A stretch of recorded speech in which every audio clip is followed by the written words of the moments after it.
नमस्कार। चाणक्य नीति के इस अध्याय की शुरुआत में चाणक्य कहते हैं कि दरिद्रता, रोग, दुख, बंधन तथा आपत्तियां ये सब मनुष्य के अधर्म रूपी वृक्ष के फल होते हैं। मनुष्य जैसा कर्म करता है वैसे ही उसे फलों की प्राप्ति होती है। मनुष्य का दुखी होना, रोगों से घिरे रहना, सांसारिक बंधनों में फंसा रहना और इसके साथ अनेक प्रकार की आपत्तियों का आ जाना, ये मनुष्य के दुष्कर्मों का फल है। इसीलिए मनुष्य का कर्तव्य यह है कि वह शुभ कर्म करे ताकि उसका जीवन सुखपूर्वक बीत जाए। आचार्य ने यहाँ कर्म के सिद्धांत का विवेचन करते हुए शुभ कार्य करने की प्रेरणा दी है, क्योंकि यही सुख का आधार है। आगे चाणक्य कहते हैं कि धन की पुनः प्राप्ति हो सकती है, मित्र दोबारा मिल सकते हैं, पत्नी भी फिर से मिल सकती है। ये सब वस्तुएं मनुष्य को बार बार प्राप्त हो सकती हैं, परंतु यह शरीर बार बार प्राप्त नहीं हो सकता। निश्चित रूप से बहुत से मनुष्य मिलकर शत्रु को जीत सकते हैं। मनुष्य का समुदाय अर्थात उनका संगठन शत्रु को जीतने में उसी प्रकार सफल रहता है जिस प्रकार इकट्ठे किए हुए तिनके जल की धारा को रोक देते हैं, अर्थात घास फूस का छप्पर वर्षा के पानी से रक्षा करता है। यह बात देखने सुनने में बहुत सामान्य प्रतीत होती है, परंतु यह है अत्यंत महत्वपूर्ण। जिस परिवार में मतभेद होते हैं, आपस में एकता नहीं होती, वह परिवार नष्ट हो जाता है। इसी तरह जिन परिवारों में अथवा देश के लोगों में एकता है, मिलकर काम करने की इच्छा है, वह भयंकर से भयंकर शत्रु को पराजित करने में समर्थ होते हैं। वृक्ष की एक शाखा को कोई एक बच्चा भी तोड़ सकता है, परंतु जब पतली पतली शाखाएं इकट्ठी हो जाती हैं, तो इन्हें शक्तिशाली हाथी के लिए भी तोड़ना कठिन हो जाता है। आगे आचार्य कहते हैं कि जल पर तेल, दुष्ट व्यक्ति के पास कोई गुप्त बात, सुपात्र व्यक्ति को दिया गया दान, बुद्धिमान का शास्त्र ज्ञान, ये सब बातें ऐसी हैं जो पूरी होने पर वस्तु की शक्ति अर्थात विशेषताओं से बिना किसी प्रयास के स्वयं ही फैल जाती है। इनका विस्तार हो ही जाता है। पानी पर यदि तेल की बूंद डाली जाएगी तो वह बूंद के रूप में न रहकर उस पर फैल जाएगी। इसी प्रकार दुष्ट व्यक्ति के पास कोई रहस्य गुप्त नहीं रह सकता। सुपात्र व्यक्ति को दिया हुआ दान और बुद्धिमान व्यक्ति को दिया गया शास्त्र ज्ञान, ये सब अपने आप ही अपनी विशेषताओं के कारण चारों ओर फैल जाती है। आगे चाणक्य कहते हैं कि धार्मिक कथा आदि सुनने के समय शमशान भूमि में और रोगी होने पर मनुष्य के मन में जो सद्बुद्धि उत्पन्न होती है, यदि वह सदैव स्थिर रहे तो मनुष्य सांसारिक बंधनों से छूट सकता है। जब मनुष्य धर्म संबंधित बातें सुनता है तो उसके मन में अच्छे विचारों का उदय होता है। इसी प्रकार जब मनुष्य किसी मृत व्यक्ति के साथ शमशान भूमि में जाता है तो वह समझता है कि यह शरीर नश्वर है। इस समय उसके मन में पापों से मुक्त होने का सद्भावना उत्पन्न होती है। ऐसे ही जब मनुष्य रोगों में ग्रस्त हो जाता है तो वह प्रभु को याद करता है और उस समय सोचता है कि वह ऐसा कोई कार्य नहीं करेगा जिससे उसे फिर बीमार होना पड़े। चाणक्य कहते हैं कि यदि व्यक्ति सदैव इस प्रकार की सोच रखे तो संसार के बंधनों से छूट सकता है।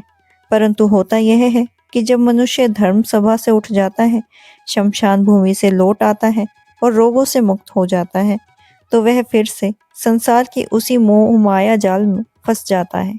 यही माया है। आचार्य कहते हैं कि दुष्कर्म करने के बाद पश्चाताप करने वाले मनुष्य की बुद्धि जिस प्रकार की होती है, वैसी बुद्धि यदि पाप करने से पहले हो जाए तो सभी को मुक्ति प्राप्त हो सकती है।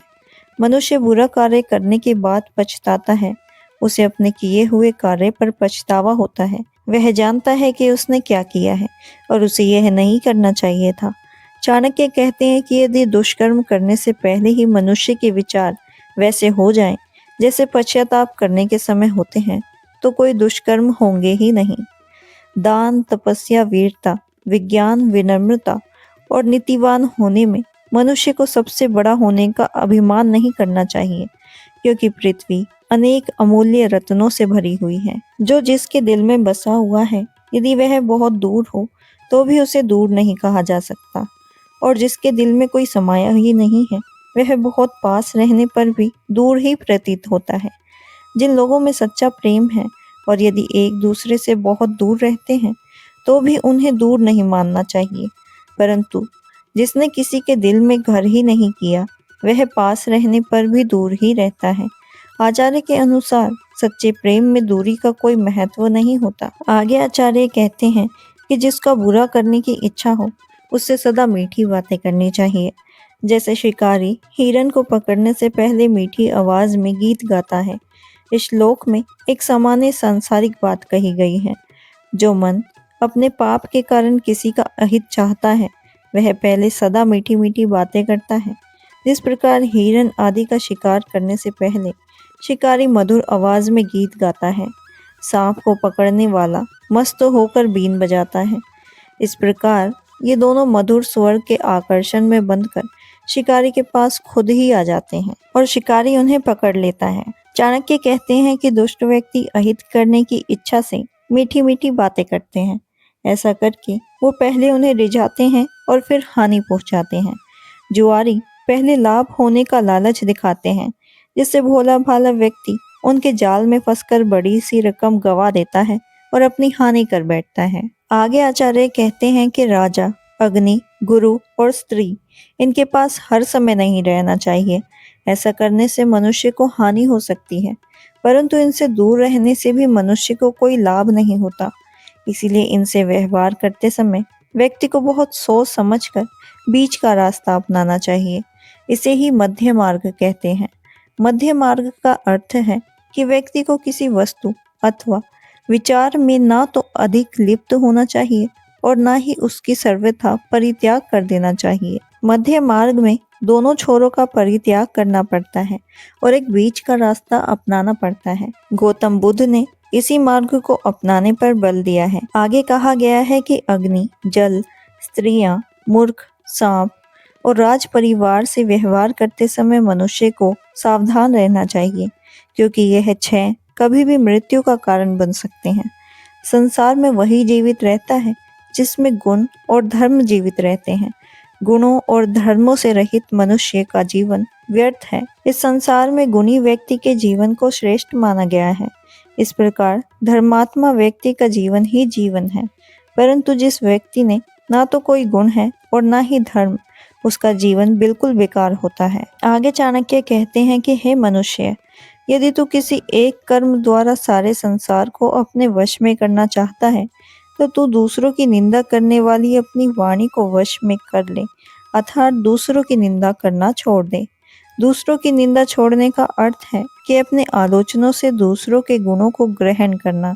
ऐसा करने वाला सहज रूप में विश्व को जीत लेता है। आगे आचार्य कहते हैं कि जो अवसरों के अनुकूल बातें करना जानता है, जो अपने यश और गरिमा के अनुकूल मधुर भाषण कर सकता है और जो अपनी शक्तियों के अनुसार क्रोध करता है, उसी को वास्तव में विद्वान कहा जा सकता है। व्यक्ति को अवसर के अनुकूल ही वाक्यों का प्रयोग करना चाहिए और उस समय इस बात का सदैव ध्यान रखना चाहिए कि उसकी प्रतिष्ठा बढ़ेगी या घटेगी।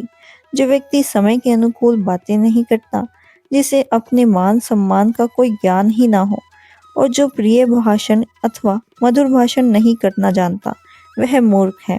जो व्यक्ति समय के अनुकूल बातें करता है, अपनी शक्तियों के अनुसार क्रोध करता है, वही पंडित अथवा सब कुछ जानने वाला विद्वान है। आगे आचार्य कहते हैं कि एक ही चीज को देखने वाले प्राणी तीन प्रकार से देखते हैं। योगी उसे अति निंदित शव के रूप में देखते हैं, कामी लोग सुंदर नारी के रूप में देखते हैं और कुत्ता उसे एक मांस के लथड़े के रूप में देखता है। भेद नजरों का है, वस्तु तो एक ही है, जैसी दृष्टि वैसी सृष्टि। यह एक व्यवहारिक और दार्शनिक सिद्धांत है। आचार्य ने एक सुंदर उदाहरण से इसकी पुष्टि की है।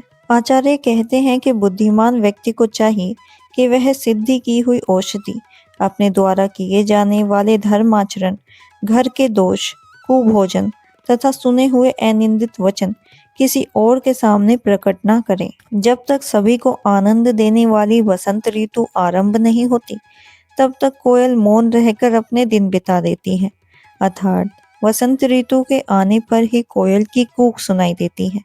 इसका भावार्थ है कि व्यक्ति को बड़े धैर्य से सही समय आने की प्रतीक्षा करनी चाहिए। सही समय पर की गई बात ही असरदार होती है। आचार्य कहते हैं कि जीवन को सही से बिताने के लिए धर्म का आचरण, धन पैदा करना, अन्न का संचय करना, गुरु के वचनों का पालन करना, अनेक प्रकार की औषधियों का संग्रह विधि पूर्वक और यत्न से करना चाहिए। मनुष्य को चाहिए कि वह धन, धर्म, अन्न, गुरु की कही हुई बातें और अनेक प्रकार की उपयोगी औषधियों का संग्रह करता रहे। जब मनुष्य ऐसा नहीं करता, उसे जीवन में तरह तरह की कठिनाइयों का सामना करना पड़ता है। हे मनुष्य, दुष्टों के संग को त्याग दे और सज्जन पुरुषों का संग कर। दिन रात अच्छे कार्य किया कर। सदैव संसार को नाशवान समझकर परमेश्वर का ध्यान किया कर। इस अध्याय में सामान्य लोगों के लिए चाणक्य ने कुछ महत्वपूर्ण बातें की और ध्यान आकृत किया। वे कहते हैं कि इस पृथ्वी पर अन्न, जल और नैतिक युक्त बातें, इन तीनों को ही महत्वपूर्ण मानना चाहिए। उनके अनुसार ये तीन चीजें ही मनुष्य के लिए रत्न के समान हैं, अर्थात मनुष्य का इस संसार में इनके बिना कार्य व्यापार करना कठिन होता है। धनी से धनी व्यक्ति के लिए और अत्यंत निर्धन के लिए अन्न और जल एक जैसा महत्व रखते हैं। इसके साथ ही नीति युक्त मधुर वाणी इसीलिए आवश्यक है कि इससे मनुष्य का कल्याण होता है। आचार्य ने आगे कहा कि यदि व्यक्ति दरिद्र है, रोगी है, दुखी है और बंधनों तथा कष्टों में पड़ा है, तो यह सब उसके अधर्म रूपी कार्यों का फल है। उनका कहना है कि इस संसार में जिन वस्तुओं को हम बहुत उपयोगी मानते हैं, उसमें से धन, मित्र, स्त्री, भूमि तथा मकान आदि मनुष्य को बार बार मिल सकते हैं, परंतु मनुष्य का जीवन ऐसा है जो बड़ी कठिनाइयों से प्राप्त होता है। इसीलिए मनुष्य को चाहिए कि वह अपने जीवन को सफल बनाने का प्रयत्न करे, धर्माचरण करे, ना कि हर समय संसार के भोगों में फंसा रहकर अपने जीवन को व्यर्थ गवा दे। प्राय हर देश के निवासियों के लिए संगठित रहना प्राचीन काल से ही महत्वपूर्ण आवश्यकता रही है। इसीलिए वे कहते हैं कि यदि निर्बल से निर्बल राष्ट्र संगठित रहे तो अत्यंत बलवान शत्रु को भी पराजित कर सकता है। यह उनके लिए भी संभव होगा। इसी संदर्भ में वे आगे कहते हैं कि जीवन में कोई समय ऐसा आता है जब मनुष्य जीवन की वास्तविकता के बारे में सोचने लगता है। मनुष्य जब किसी को धर्म उपदेश के बारे में सुनता है तो उसके मन में धर्म आचरण की प्रवृत्ति जागृत होती है। जब मनुष्य किसी को कंधे पर लाद कर शमशान भूमि में ले जाता है तो उसे ऐसा प्रतीत होता है कि यह जीवन नश्वर है, और जब मनुष्य किसी रोगों से पीड़ित होता है तो वह प्राय हाय हाय करता है और प्रभु को याद करता है। चाणक्य कहते हैं कि यदि मनुष्य सदा इसी प्रकार के विचार मन में रखे तो वह संसार के बंधनों से छूट सकता है। इसी संदर्भ में वे आगे कहते हैं कि मनुष्य जब कोई दुष्कर्म करता है तो उसके बाद वह पछताने लगता है, अर्थात उसकी बुद्धि में एक परिवर्तन होता है। यदि दुष्कर्म करने से पूर्व मनुष्य की बुद्धि उस दिशा में कार्य करे तो वह संसार के बंधनों से छूट सकता है। मोक्ष प्राप्ति में बाधक कार्यों की ओर संकेत करते हुए आचार्य का कहना है कि अभिमान मनुष्य को ले डूबता है। यदि कोई व्यक्ति यह समझता है कि उसके जैसे तपस्वी, दानी, शूरवीर और ज्ञानवान कोई दूसरा है ही नहीं, तो यह उसका भ्रम है, क्योंकि संसार इतना विशाल है कि उसमें एक से बढ़कर एक गुणी व्यक्ति है। यहाँ एक सामान्य सी बात की ओर इशारा करते हुए आचार्य ने कहा है कि समीपता और दूरी का संबंध हृदय से है, न कि स्थान से। चाणक्य ने यहाँ ऐसी कूटनीति बात कही है जो किसी भी राज्य के लिए उपयुक्त हो सकती है। उनका कहना है कि जो राज्य आपको हानि पहुंचाता है, यदि आप में शक्ति से उसका निवारण करने की योग्यता नहीं है, तो उससे मित्रता गवाकर मधुर व्यवहार का दिखावा करते हुए बुद्धिपूर्वक शक्तिहीन कर देना चाहिए। आगे वह कहते हैं कि राजा, अग्नि, गुरु और स्त्री आदि के ना तो अत्यंत निकट जाना चाहिए और ना ही इनसे अत्यंत दूरी रखनी चाहिए। उदाहरण के लिए सामान्य सी बात है कि यदि व्यक्ति अग्नि के अधिक समीप जाएगा तो वह जलकर राख हो जाएगा। इसीलिए उन्होंने कहा है कि इन सब वस्तुओं का उपयोग मध्यम दूरी अथवा मध्यम अवस्था में करना चाहिए, क्योंकि यदि इनके सेवन में सावधानी नहीं बरती जाएगी तो नष्ट होना निश्चित है। वह कहते हैं कि जो व्यक्ति गुणी है उसका जीवन सफल है, जिसमें किसी प्रकार का गुण नहीं, कोई विशेष बुद्धि नहीं, उसका जीवन व्यर्थ है। इस संदर्भ में वह आगे कहते हैं कि मनुष्य यदि संसार को अपने वश में करना चाहता है तो उसे दूसरों की निंदा करना छोड़ देना चाहिए।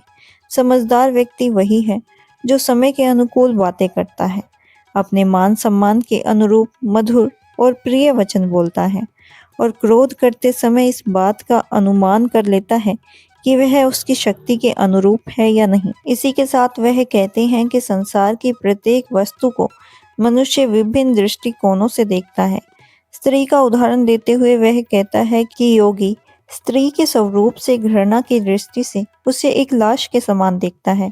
कामी व्यक्ति उसे हर प्रकार से सुंदर समझता है और कुत्ते की दृष्टि में वह एक मांस के लथेड़े के अलावा कुछ भी नहीं है। सभी अपने भावों के अनुसार उसका दर्शन करते हैं, इसीलिए इस प्रकार की परस्पर विभिन्नताएं देखने में आती हैं। आगे चलकर चाणक्य बताते हैं कि बुद्धिमान मनुष्य को चाहिए कि वह अच्छे कर्म, घर के दोष और अपने संबंध को सुनते हुए अनिंदित वचन को कभी किसी दूसरे व्यक्ति के आगे प्रकट ना करे। चाणक्य का कहना है कि मनुष्य को कष्ट के समय मौन रहना चाहिए। चीखने चिल्लाने से कोई लाभ नहीं होता। उसे चाहिए कि वह सदैव धार्मिक कार्यों में लगा रहे, यथाशक्ति अच्छे कार्यों से धन का संग्रह करता रहे। धन का संग्रह भी समय के अनुकूल समझाया गया है। गुरु के कल्याणकारी वचनों को संजोज कर रखना अत्यंत महत्वपूर्ण है। यदि व्यक्ति इन चीजों का संग्रह नहीं करता है तो उसका जीवन संकट में पड़ जाता है। अंत में वे मनुष्य को सुखी जीवन बताने के लिए मार्गदर्शन करते हुए कहते हैं कि मनुष्य को दुष्टों की संगति को छोड़ देना चाहिए, उसको सज्जनों के पास उठना बैठना चाहिए, दिन रात उसे अच्छे काम करते रहना चाहिए और यह बात ध्यान में रखनी चाहिए कि यह संसार अनित्य है, इसीलिए उसे सदैव अपना मन प्रभु के चिंतन में लगाया रखना चाहिए। इसी के साथ चाणक्य नीति के 14वें अध्याय का समापन होता है। आशा है आपको यह वीडियो पसंद आई हो। अगर आपको यह वीडियो पसंद आई हो तो इसे लाइक करें, शेयर करें और हमारे चैनल को सब्सक्राइब करना ना भूलें।